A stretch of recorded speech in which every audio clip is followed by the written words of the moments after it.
Good morning everyone, welcome to our class. तो आज की क्लास में जो है हम पढ़ने जा रहे हैं, जो स्पेशली हमारा टॉपिक है वो है अर्थक्वेक। ठीक है, होप प्रीवियस क्लास आपने देख ली होगी, मैंने असली आपको रिवीजन के लिए दे दी थी। ठीक है, स्टार्ट करते हैं कि अर्थक्वेक क्या होता है, किस तरीके से जनरेट होता है। ठीक है, तो अर्थक्वेक को अगर मैं शॉर्ट फॉर्म में बोलूं तो वाइब्रेशन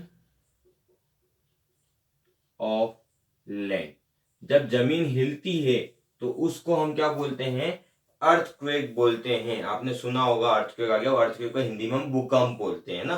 भूकंप कैसे आता है, तो देखो सिंपल सा एक तरीका है, मैं आपको एक छोटी सी तरीके से बता देता हूं। मान लीजिए ये हम ह्यूमन बींग है, ठीक है, ये हमारा जो है अर्थ सरफेस है। अब मैंने इसको यहां पे रख दिया है, ठीक है। अब अगर मेरा हाथ हिलेगा तो हाथ के साथ में ये भी रोल करेगा, कर रहा है रोल, इधर से उधर उधर से इधर मूवमेंट कर रहा है, हो रहा है ना। तो जब ये लैंड मूव करती है, हिलती है, वाइब्रेशन क्रिएट्स करती है, तो हम उसको क्या बोलते हैं, हम उसको अर्थक्वेक बोलते हैं। ठीक है, तो इससे पहले हमने अगर पढ़ रखा है, वो पढ़ रखा है टेक्टोनिक प्लेट्स।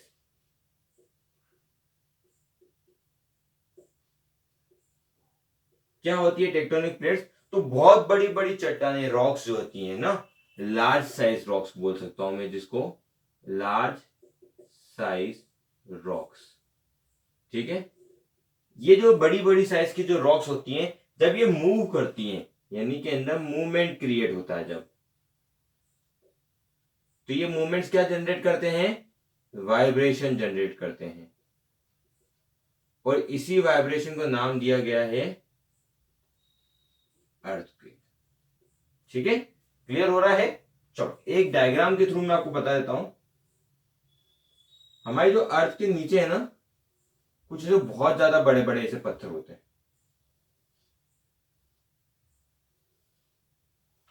कुछ इस टाइप से बहुत ज्यादा बड़े बड़े पत्थर होते हैं, बहुत सारे होते हैं। ठीक है, अब होता क्या है इन एक्चुअल, कि अर्थ के नीचे भी वाटर होता है, यहां भी कुछ अमाउंट में पानी रहता है, ठीक है, जिसको हम ग्राउंड वाटर बोलते हैं।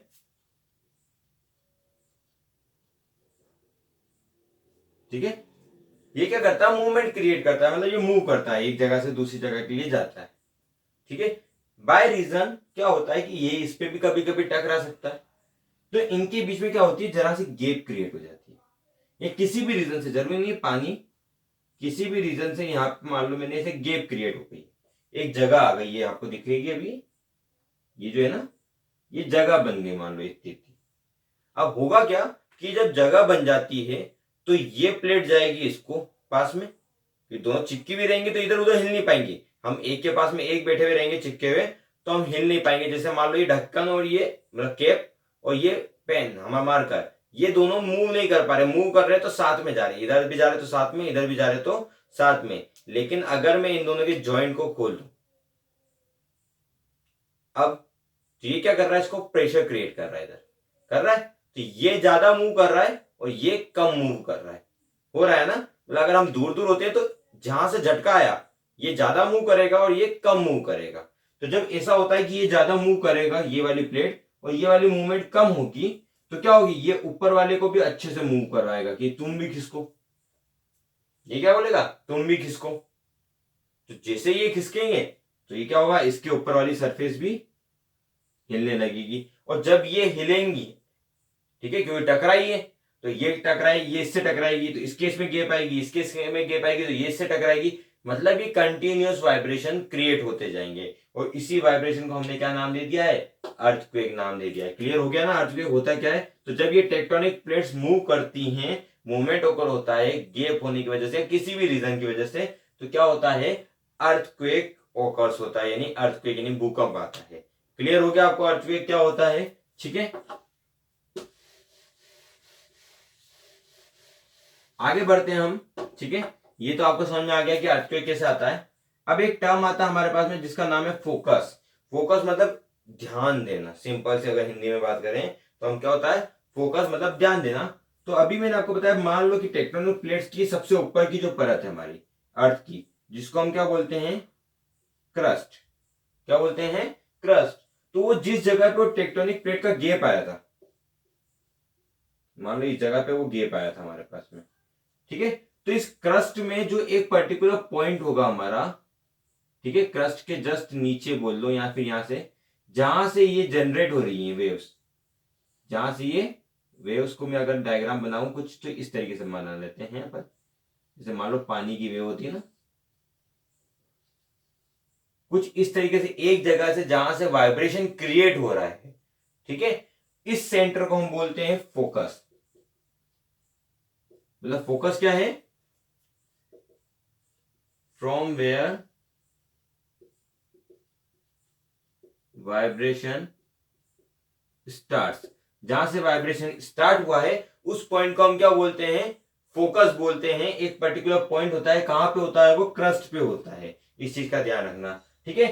अब ये जो फोकस है, ठीक है, मतलब एक पर्टिकुलर पॉइंट है, जरूरी नहीं है वो बिल्कुल सेंटर में हो, ऐसा कोई कंपलसरी नहीं है, मैंने सेंटर में बना दिया, बस आपको ध्यान रखना जहां से वो स्टार्ट हो रहा है उसको हम क्या बोलते हैं, फोकस बोल रहे हैं। मतलब यहां से स्टार्ट हो रहा है तो ये जितनी दूर में जा रहा है तो ये अपने पास क्या हो जाएगा, ये एरिया फोकस हो जाएगा, ठीक है। और फोकस के जो बीच का पॉइंट होता है, ये जिस सेंटर की हम बात कर रहे हैं, ठीक है, इस पर्टिकुलर सेंटर की जिसकी हम बात कर रहे हैं, इस सेंटर को हम क्या बोलते हैं, इसको बोलते हैं हम एपी सेंटर। क्या बोलते हैं हम, एपी सेंटर बोलते हैं। और ये एपी सेंटर क्या होता है, तो ये एपी सेंटर जो रहता है क्रस्ट के जस्ट ऊपर होता है। अबव द क्रस्ट लिख देता हूं मैं, या नियर टू फोकस लिख दो, सिंपल सी बात, नियर टू फोकस। अच्छा, इस एपी सेंटर की खासियत क्या होती है, तो इस एपी सेंटर की हमारे पास खासियत होती है कि एपी सेंटर के जो पे वाइब्रेशन सबसे ज्यादा होता है, vibration is more near the AP centre. ये कॉन्सेप्ट आपको क्लियर हो गया होगा मेरे ख्याल से। तो मैं आपको डायग्राम के थ्रू इसको समझा देता हूं कि एक्चुअल में ऐसा क्यों होता है, ठीक है। जो कोई दिक्कत हो तो इसको पॉज करके नोट कर लेना, वैसे मैं नोट्स प्रोवाइड कर दूंगा आपको लास्ट में चैप्टर के एंड में, ठीक है। और मेरे ख्याल से मैंने आपको नोट्स तो 7 चैप्टर के प्रोवाइड कर दिए हैं, आप एक बार देख लेना लिंक जाके, ठीक है, कोई दिक्कत नहीं है उसमें। चलिए स्टार्ट करते हैं। देखो मान लो ये मेरा वो सेंटर है जहां से वाइब्रेशन चालू हुआ। अब देखो कोई सी भी चीज है वो जितनी दूर जाएगी उसका इफेक्ट क्या होता जाएगा, उतना ही कम होता जाएगा। कोई भी चीज है वो जितनी दूर जाएगी उसका इफेक्ट कम होता जाएगा। सिंपल से तरीके से याद रखे तो मैग्नेट को ले लो, दो मैग्नेट पास पास में इफेक्ट ज्यादा होगा, जितना दूर जाते जाएंगे वो उतने पास में उसमें चिपकेंगे। लेकिन बिल्कुल पास पास में रख के हम हाथ हटा देते हैं तो एकदम से चिपक जाते हैं, ठीक है। तो ये प्रोसेस जो मैग्नेट की रहती है वैसे ही इसमें वाइब्रेशन में होती है कि एपी सेंटर के जितने पास में वो होगा वहां पे उतनी ही ज्यादा वाइब्रेशन क्रिएट होंगी। जितना दूर जाते जाएंगे हम उतनी ही वाइब्रेशन क्या होगी, कम होती जाएगी। इसको एक सिंपल से तरीके से और देख सकते हैं हम, मैंने जैसे आपको बताया था कि ये दो टेक्टोनिक प्लेट्स की जो है बीच की गैप है, तो ये गैप के यहाँ पे झटके ज्यादा आएंगे, इस गैप के यहाँ पे झटके ज्यादा आएंगे, ठीक है। और जहां पे गैप नहीं होगी वहां पे झटके क्या होंगे, कम होंगे। और एग्जांपल में अगर मैं आपको बताना चाहूं तो बस, अगर आप लोगों ने बस के अंदर ट्रेवल किया हो तो देखना ये जो बस होती है हमारी,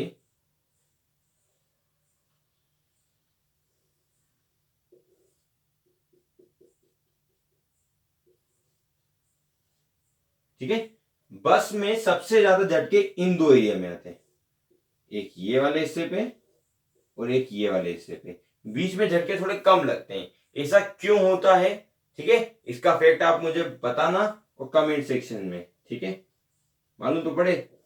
जितने सबने मोस्ट प्रोबेबली बस में जो है ट्रेवल किया है, तो बस में इन दो जगह पे, आगे वाली जगह पे और पीछे वाली जगह पे झटके ज्यादा आते हैं, बीच में झटके कम आते हैं। ऐसा क्यों होता है, और अगर आपको पता नहीं हो तो अपने पेरेंट्स से पूछना, ठीक है। और फिर भी नहीं मिले तो कमेंट सेक्शन में मुझे बताना, मैं आपको कल की क्लास में इसको बता दूंगा।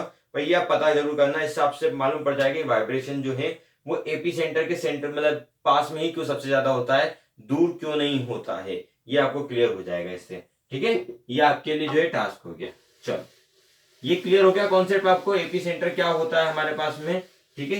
ये सारी डेफिनेशन बता दी है मैंने आपको। एक छोटा सा टॉपिक बचा है, मोस्ट प्रोबेबली 2 दिन में हम उसको खत्म कर देंगे, ठीक है। तो जो भी डाउट्स है आपके पास में कमेंट सेक्शन में, जो आज मैंने टास्क यानी कि जो क्वेश्चन दिया है मैंने आपको उसको भी कहा बताएंगे आप कमेंट सेक्शन में। और आगे सारी चीजें क्लियर हो चुकी हो तो फिर इसका यूज कर लेना, ठीक है। आज के लिए इतना ही। Thank you, have a nice day, stay home, stay safe.